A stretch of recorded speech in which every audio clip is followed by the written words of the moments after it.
Hey guys, what's up? Welcome back to another video. In this video, we'll be talking about the Batman 2022 and how it's basically rated R. So in this video, I just wanted to quickly give you guys my thoughts. I know this rating came out a few days ago, but I've seen a few videos on it and I have some thoughts. And before we get into it, if you guys are new in here and you enjoy all the Batman content I make on this channel, make sure to hit that subscribe button and turn notifications on so you don't miss any time I upload a new video or I go live. But without wasting more time, let's get right into it. So yeah, the Batman has been rated PG-13, but I'm honestly fine with it. And I knew it was going to be rated PG-13 from the start. I was never expecting an R rating, but I'm surprised at how borderline R it is. Now, the trailers, without even knowing the rating, you would think it's rated R.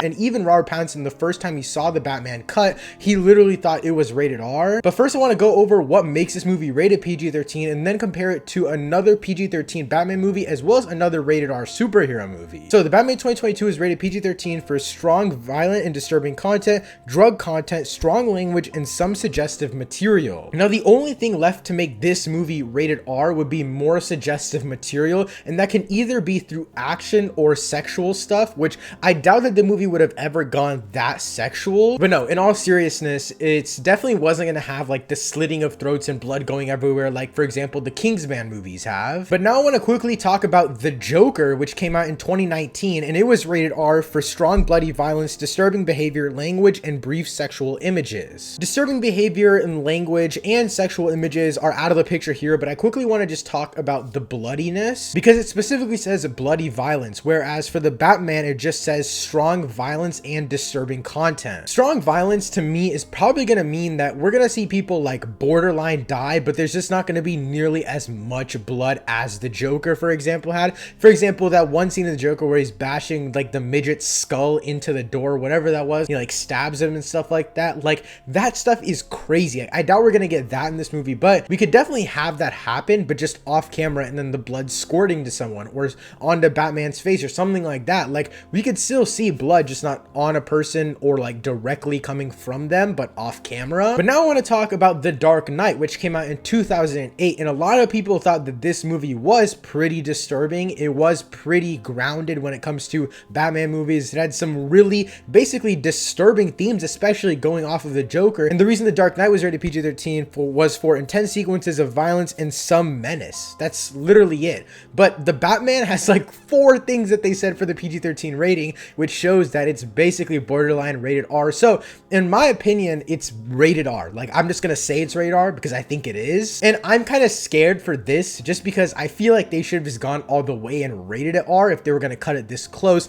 But I understand from a business perspective, you'll make the most amount of money if you make it PG-13 because everyone can go. But I'm worried that once everyone goes and a family takes their little kid to watch their idol superhero, the Batman, and he's absolutely bashing skulls and the Penguin is doing a line of coke, that they're not going to go and support future movies from this franchise. Now my prediction is that by the end of this Matt Reeves Batverse, there will be at least one rated R movie that comes from it, whether it's a Batman movie or a spin-off movie from the Batman, which I hope maybe like the final movie in the trilogy is rated R. I would love to see that since they're already cutting it so close. But at the same time, I feel like it's not that bad of a thing that they're cutting it this close because I'm 99% sure that they probably shot most of these scenes to be rated R. So when they take it to the MPAA rating system and they're like, okay, you got to cut some stuff down, they can still cut down the super extreme stuff but still have what they want. Whereas if they shot for PG-13 and they were still told to tone stuff down, then it'd be a light PG-13 like The Dark Knight was, mainly for themes and menacing stuff like that. But there's tons of ways to play the system of MPAA ratings, and there's a lot of also just shady stuff that goes on in there with other companies coming in, people from companies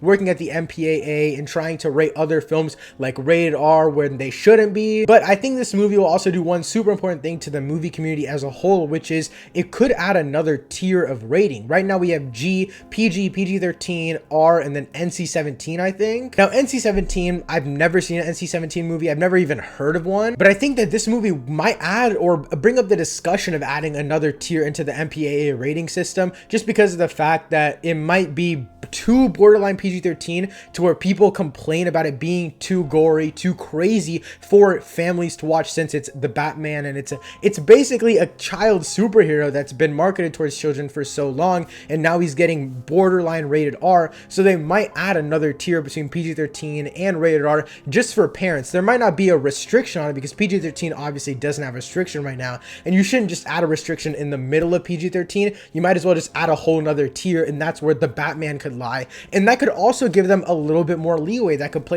let them play with blood a little bit more suggestive themes. But at the same time, personally, I don't understand why it's okay to show a lot of blood but not show sexual activity in a movie. Society still views them on a pedestal of super bad things, but they'll let like 9-year-old kids go watch someone get their skull bashed in the movie theater, but not anything sexual. It just doesn't personally make sense to me, but it is what it is. At the end of the day, I don't think the Batman will be hindered by this PG-13 rating because Matt Reeves is known to push the boundaries of PG-13, and you can see that in the Planet of the Apes series as well as a bunch of other movies that studios want that PG-13 rating so they can obviously sell more tickets, and financially it's just a lot better for a lot of studio companies, especially early on in franchises, for it to be PG-13. And so again, I have no issues with it being PG-13, but it's basically rated R in my opinion. But yeah guys, that's basically it for this video. I know it was a quick one. I just wanted to talk about the Batman basically being rated R. Let me know what you think of the Batman being rated borderline rated R, PG-13 in the comments down below. Thank you so much for watching. I'll see you next time. Peace.